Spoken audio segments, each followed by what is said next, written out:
잠언 23장입니다.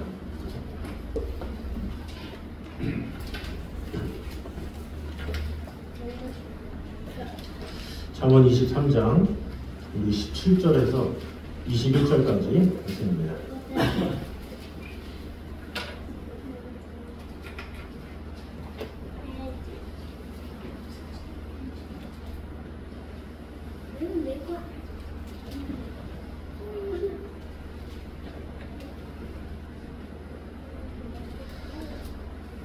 잠언 23장 17절에서 21절까지 말씀입니다. 교독하겠습니다. 내 마음으로 죄인의 형통을 부러워하지 말고 항상 여호와를 경외하라. 내 아들아, 너는 듣고 지혜를 얻어 내 마음을 바른 길로 인도할지니라.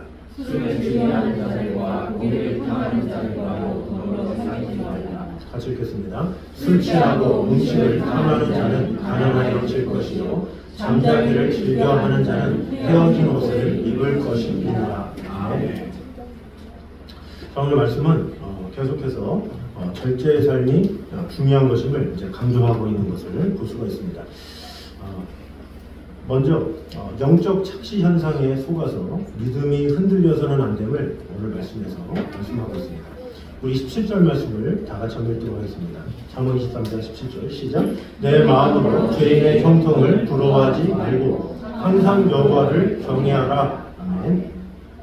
자, 솔로몬이 이처럼 말한 가장 큰 이유는 죄인의 형통을 부러워하는 것으로 인해서 하나님을 향한 신앙이 흔들릴 수 있기 때문에 이런 말을 한 것입니다. 평소에는 그토록 이 하나님을 잘 믿던 사람도 악한 자들이 잘되고 형통한 것을 보면 정말로 하나님이 살아계신가? 공의로우신 분이신가? 이렇게 생각할 수가 있죠. 그러나 결론부터 말하면 그것은 분명한 오해이며 착각이다. 솔로몬이 말하고 있는 것입니다. 옛날에 그 어린이도 대공원에 보면 착각의 집이라는 게 있어요. 이 착각의 집에 보면 물이 높은 곳에서 낮은 곳으로 막 이제 흐르는 경우, 물이 아래에서 막 흐르고, 수도꼭지에 그 관이 없는 게 막 물이 나오거나, 아니면 공을 던졌는데 높은 데서 내려와야 되는데 낮은 데서 올라가고, 언덕같이 올라가는데 내가 내려가고 있고, 그런 데 있잖아요. 이제 그런 게 뭡니까? 이 착시 현상이죠. 그래서 거울도 그냥 어떻게 보면 어떤 거울 보면 넙죽이로 나오고, 어떤 걸 보면 홀쭉이로 나오고, 이게 착시 현상일 뿐이지 변하는 건 하나도 없다라는 거죠. 현상은 그대로인데 보여지는 것만 착시 현상일 뿐이다. 그런 것처럼 죄인이 형통함을 누리는 것도 마찬가지다라는 거죠. 사단은 일시적인 것을 되게 중요하게 여겨요. 지금 현재. 그러니까 사단은 상당히 현실적이야. 지금 이 순간 얼마나 부하냐, 얼마나 성공하냐, 지금 얼마나 잘나느냐, 이런 것에 초점을 맞춰 있죠. 근데 인간도 연약한 게 뭐냐면 현실에 약해. 그래서 현실 상황에서 누가 잘 된다 그러면 배가 아파가지고 견딜 수가 없고, 현실 상황에서 악인이 잘 나가고 있다 그러면 참지 못하고, 그런 것이 우리의 모습이다라는 것을 알아야 합니다. 그러나 이런 것은 다 사단이 만들어 놓은 연출된 상황에 불과하다는 것을 우리는 알아야 합니다. 이스라엘 백성들이 가나안 땅에 갈 때도 어떻습니까? 모세가 정탐꾼을 보내죠. 거기 가나안 땅에 가서 한번 보고 와라. 그랬더니 10명의 정탐꾼은 우리가 어떻게 이겨요? 그 안악자손도 있고 메뚜기와 같이 크고 어떻게 이겨요? 그런 두려운 마음이 있었죠. 그러나 여분네 아들 갈렙과 눈의 아들 여호수아는 우리가 싸워서 이길 수 있습니다. 이렇게 말을 하죠. 왜 그렇습니까? 10명은 지금 현재 그 상황, 지금 당장 강한 그 사람들만 본 거죠. 그러나 눈의 아들 여호수아하고 여분네 아들 갈렙은 그 너머에 있는, 그러나 하나님께서 이기시리라라는 그 믿음을 가지고 봤다라는 것이죠.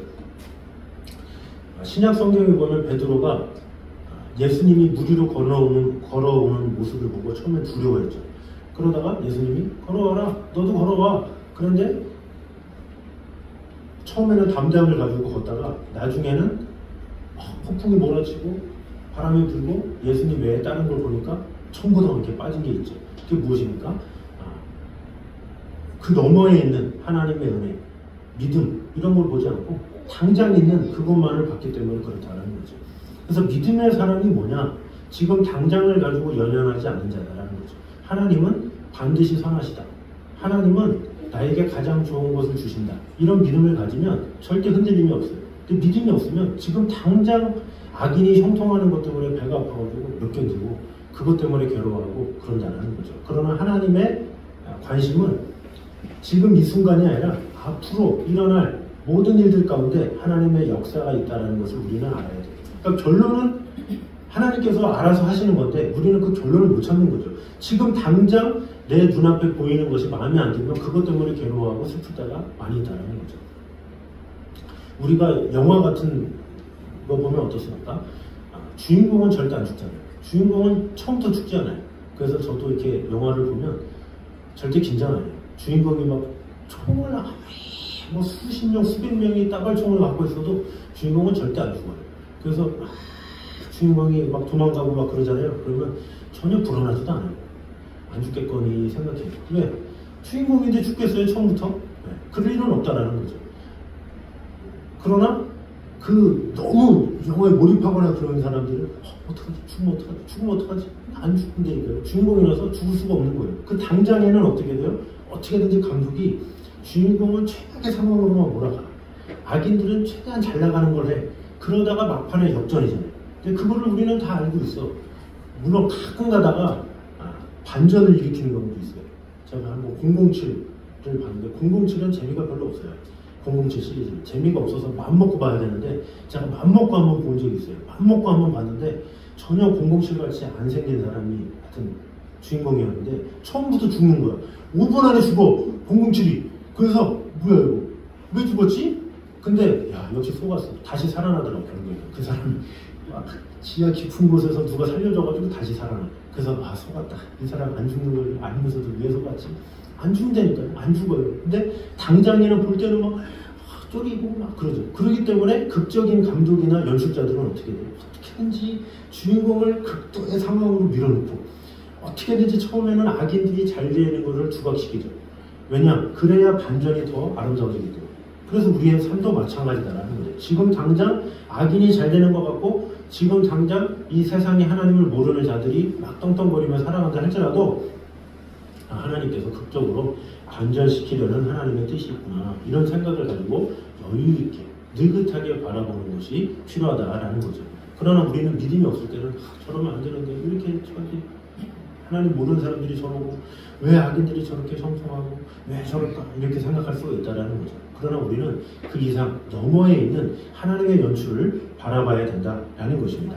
그러므로 우리는 하나님의 공의로 악한 자들을 반드시 심판하시고 당신의 백성은 사랑하시되 바로 우리를 위해 독생자를 십자가에 내어주시기까지 우리를 사랑하셨다라는 것을 꼭 기억함으로 말미암아 지금 당장 보이는 것에 혈안이 되어서 살아가지 않는 그러므로 하나님의 크신 계획을 바라보며 나아가는 저희들 되시기를 주님의 이름으로 축원합니다. 두 번째로는 하나님을 경외하는 자에게는 쇠하지 않는 소망이 있다라는 사실을 보여주고 있습니다. 우리 18절 말씀 다 같이 한번 읽겠습니다. 시작. 정령이 내 장래가 있겠고 내 소망이 끊어지지 아니하리라. 아멘. 자, 정령이 내 장래가 있겠다 얘기하고 있는데 이 정령이라는 말은 반드시 혹은 진정으로 이런 의미를 가지고 있습니다. 또 장래라는 말은 마지막 또는 끝이라는 뜻입니다. 즉 본문에는 종말론적 의미가 내포되어 있는 것이죠.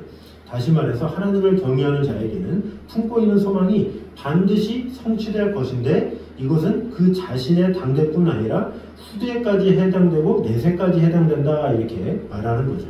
그러니까 뭡니까? 하나님의 자녀들은 영혼을 바라보는 자다 이것을 말하고 있는 거죠. 아까도 얘기했지만 믿음이 없으면 자꾸 현실만 바라보죠. 근데 믿음이 있을수록 미래를 바라보죠. 제가 많이 드는 예지만 공부를 많이 하는 학생일수록 어때요? 미래를 내다보죠. 그러니까 지금 당장 놀고 싶어도 공부하잖아요. 왜? 미래의 자기가 어떻게 될지 내가 보이기 때문에 공부한다라는 거죠. 그러나 미래를 못 보는 학생들은 무슨 내일이 중요하냐? 지금 내가 노는 게 중요하지? 이런 생각을 하는 거죠. 마찬가지로 신앙생활도 내세를 바라보는, 믿음을 바라보는 사람들은 여유 있게 바라보죠. 그러나 믿음이 없으면 지금 당장 나의 형통 왜 안 되지? 이런 것만 생각하는 경우가 많이 있죠. 하나님께서 아브라함에게 너는 너의 본토 친척 아비 집을 떠나라 이렇게 말씀하셨죠. 그때가 아브라함이 75세였어요. 그런데 그 아브라함이 믿음을 가지고 해야 되는데 나이가 먹고 또 그러다 보니까 믿음이 흔들리죠. 그래서 86살에 믿음이 없어서 뭐라 합니까? 하갈을 통해서 이스마엘을 낳아요. 결국은 잘못된 자녀죠. 하나님께서 분명히 너의 씨로 말미암아 천하 만민이 복을 얻으리라 이렇게 말씀하셨는데 아브라함은 불안해가지고 다른 여인을 통해서 아이를 낳았다는 거죠. 그런 잘못된 씨앗 때문에 어떻게 됩니까? 그 이스마엘 때문에 이슬람 족속이 생긴 거 아니에요. 얼마나 참 안타까운 일입니까? 시간이 지나서 아브라함의 99세 때에 약속을 또 받고 100세 때에 자식을 낳죠. 근데 그 100세 때 자식을 낳고 끝납니까? 그때 막 아이들이 막 이삭 외에 막 수십 명, 수백 명 납니까? 아니죠. 이삭을 낳고 아브라함은 또 시간이 지난 다음에 아브라함은 죽어요. 자녀들을 다 보지 못하고. 그러나 시간이 지난 다음에 어떻게 돼요? 이삭이 야곱을 낳고 야곱이 요셉을 낳고 그 요셉과 그 12명 자손을 통해서 이스라엘 민족이 나죠. 근데 그 나기까지의 그 약속의 시간이 얼마나 오래 걸립니까? 400년, 500년 그 이상의 시간이 걸리죠. 그러니까 하나님께서 아브라함에게 약속을 하셨지만 그것이 당장 지금 이 순간 이루어진 게 아니다라는 거죠. 그러나 인간은 얘게 자식이 있다고? 그럼 다음날 아기가 나야 돼. 그게 인간의 성격이야. 한국 사람이면 뭐 하나님 음성 들으면 바로 1시간 뒤에 임신해야죠. 그러니까 한국 사람이 성질이 급하니까 더 그런 게 있겠죠. 그러나 하나님은 그렇지 않다라는 거죠. 하나님의 약속은 더디 10년, 20년 시간이 지나면서 차근차근 이루어진다는 것을 알아야 돼요. 왜? 하나님 보시기에는 하루가 1000년 같고 1000년이 하루와 같기 때문에 그래요. 그러니까 우리의 보기의 느긋함과 하나님의 느긋함은 다르다라는 거죠. 개미의 느긋함과 우리의 느긋함은 다르잖아요. 그러나 마찬가지로 하나님과 우리의 시야는 완전히 달라요. 하나님은 영원부터 계신 분이에요. 아브라함 때부터 이삭과 야곱과 요셉과 수많은 족장들을 다 지나고 나서 우리까지 다 아시는 분이기 때문에 영원 가운데 역사하시는 하나님의 시야랑 지금 당장 100년도 못 산 우리의 시야랑은 완전히 다를 수밖에 없다는 거죠. 그러니까 하나님은 뭐라고 그래요? 영원을 바라봐라. 영원을 생각해라. 이렇게 하나님의 시야로 바라보도록 하는 거죠. 우리가 하나님께 맞춰야지 하나님 우리한테 맞추니까? 아니잖아요. 창조하신 하나님께서 우리를 창조하신 하나님이 이러이러하다 하나님께서 질서를 정하셨으면 우리는 그 질서에 맞추는 거지 하나님께서 우리의 질서 가운데 들어오시지 않는다는 거죠. 그래서 우리는 항상 하나님 제일주의로 하나님께서 가장 좋게 가장 아름답게 세워주시려는 믿음 가지고 끝까지 인내하며 나아가는 것 그것이 필요하다는 거죠.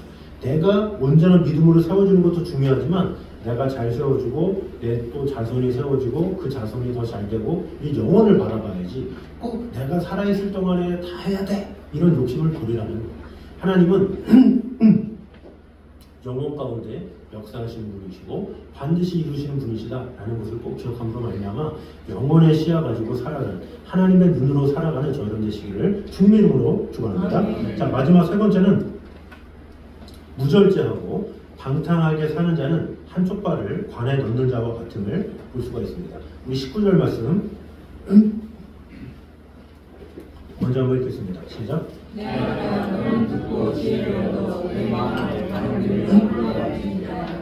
아멘. 자, 내 아들아, 너는 듣고 지혜를 얻어 내 마음을 바른 길로 인도할지니라 그랬는데 바른 길로 인도하다 이것은 정로를 말하는 거죠. 한자로 보면 17절과 18절과 20절 이후에 전후 문맥을 볼 때 바르고 곧은 길 그것을 의미한다고 볼 수가 있습니다. 그러면 정로로 걷는 길이 뭐냐? 그것이 바로 20절과 21절에 나오는 거예요. 20절, 21절 같이 보겠습니다. 시작. 술을 즐겨하는 자들과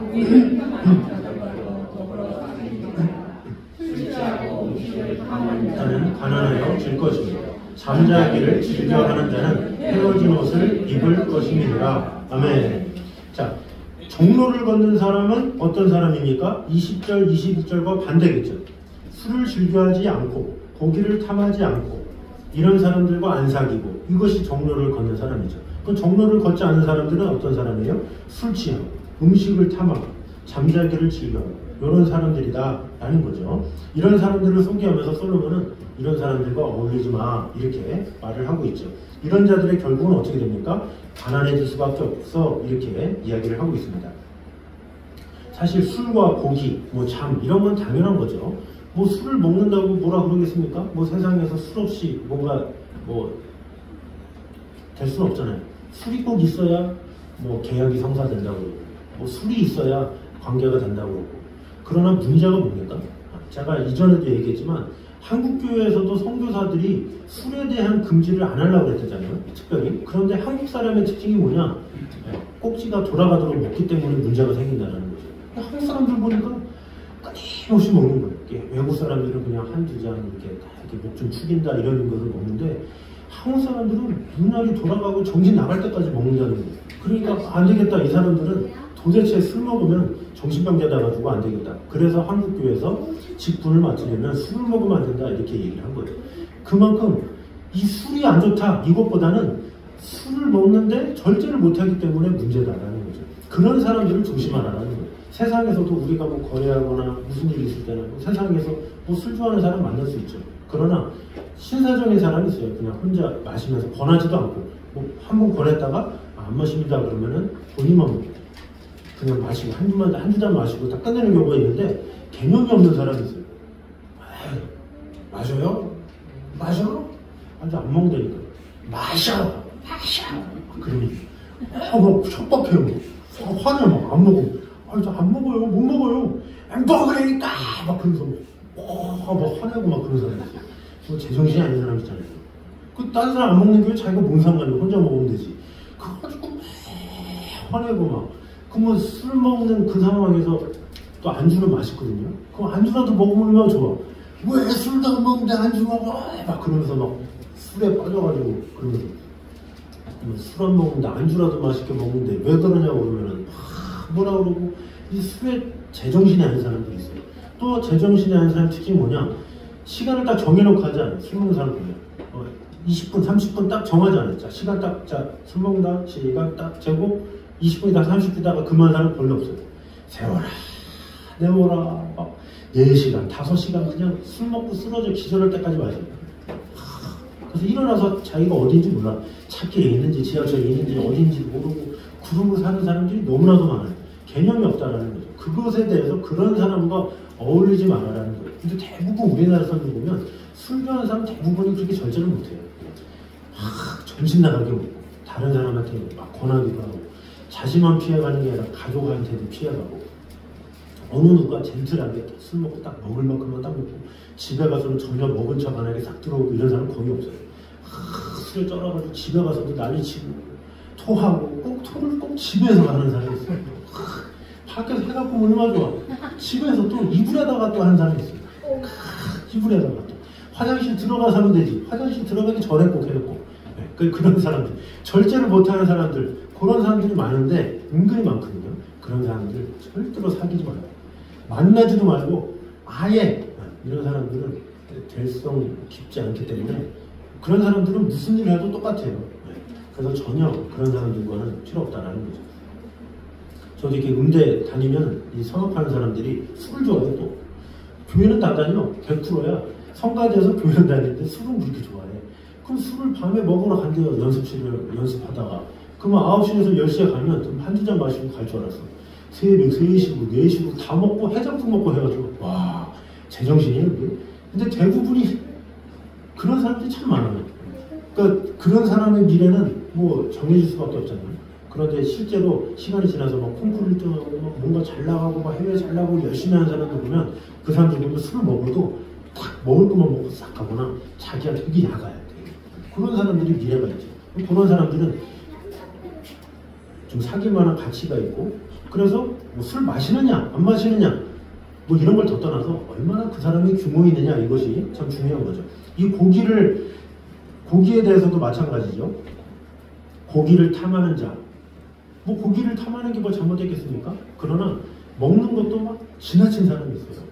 맛집도 좋아하는 게 좋죠. 뭐 찾아가고 이런 게 얼마나 좋아요. 우리 기쁨이잖아요. 아, 어디 좋대?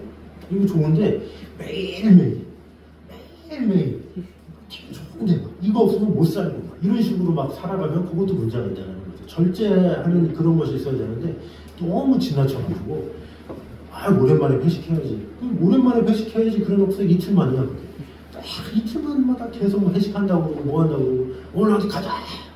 그래서 이게 회사에서도 이렇게 좀 헛배 부른 사람들, 뭐 과장이나 이런 사람들 가자 막 그러잖아요. 끝나고 퇴근하고 보통 다 칼퇴하고 그러는데 맨날 퇴근할 때마다 가자 매일 가자 그래. 그럼 그 밑에 있는 그 직원들이 얼마나 피곤해요. 그러나 지혜로운 사장이나 이런 사람들은 나를 딱 정해서 한 달에 한 번, 또 언제 한 번 정해서 주모 있게 이렇게 하죠.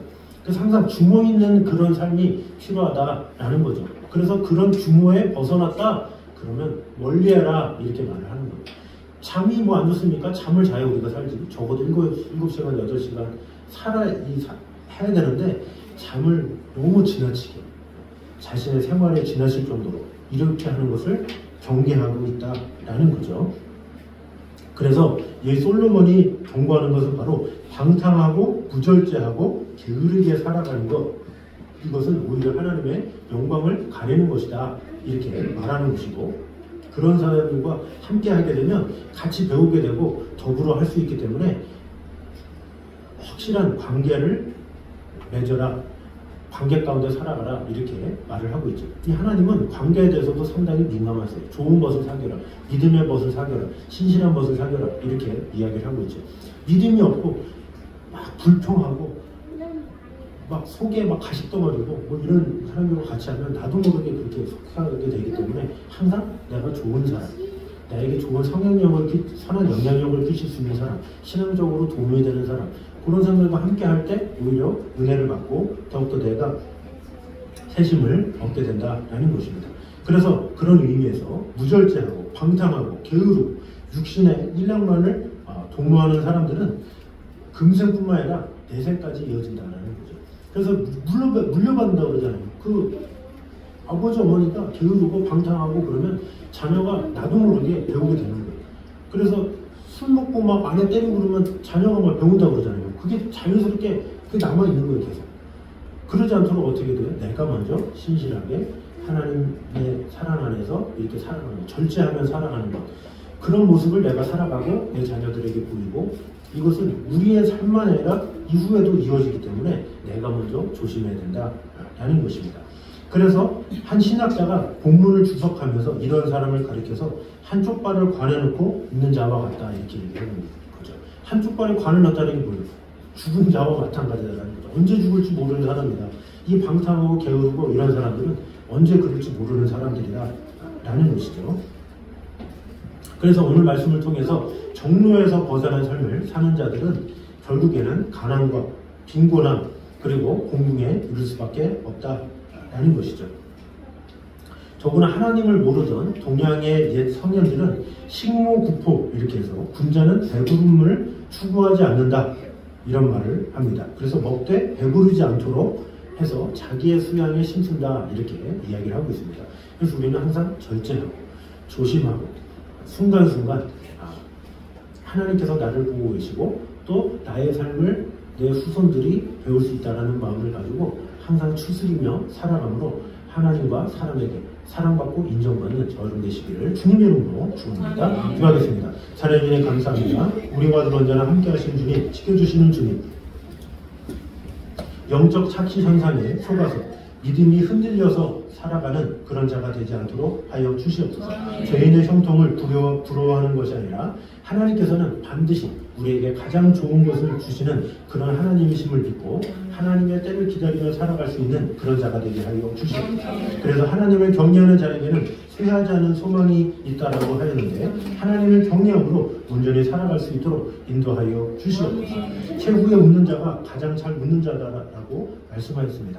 아버지 하나님, 최후에 우리가 웃을 수 있도록 늘 하나님을 경외하며 하나님만 바라보며 나아갈 수 있도록 주님 언제나 함께하여 주시옵소서.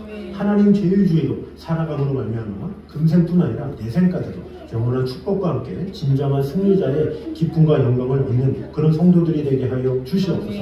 또 무절제하고 방탕하게 살게 되면 한쪽 발을 가려놓고 있는 자와 같다는 것을 늘 봅니다. 아버지 하나님, 우리의 삶이 무절제하고 방탕한 삶이 되지 않도록, 또한 그러한 자와 어울리는 삶이 아니라 절제되고 또한 조신한 그런 삶을 통해서 아버지 앞에 영광 돌리는 그런 삶을 살아갈 수 있도록 주님 언제나 함께하여 주시옵소서. 육신을 쫓아서 살아가는 삶 대신에 성령을 쫓아 절제하며 세월을 아껴서 받은 사명을 주님을 위해 최선을 다함으로 말미암아 언젠가 다시 오실 주님으로부터 충성된 종이라 칭찬받는 복되고 아름다운 성도들 될 수 있도록 축복해 주시고 돌봐주시고 함께하여 주시옵소서. 이제는 우리 주 예수 그리스도의 나와 아버지 하나님의 무한하신 사랑과 성령님의 교통하심, 늘 우리와 함께 계시는 하나님의 영광을 위해서 살아가기 원하는 이전에는 모든 성도들 위해 이부터 영까지 함께 있기를 간절히 축원하옵나이다. 아멘.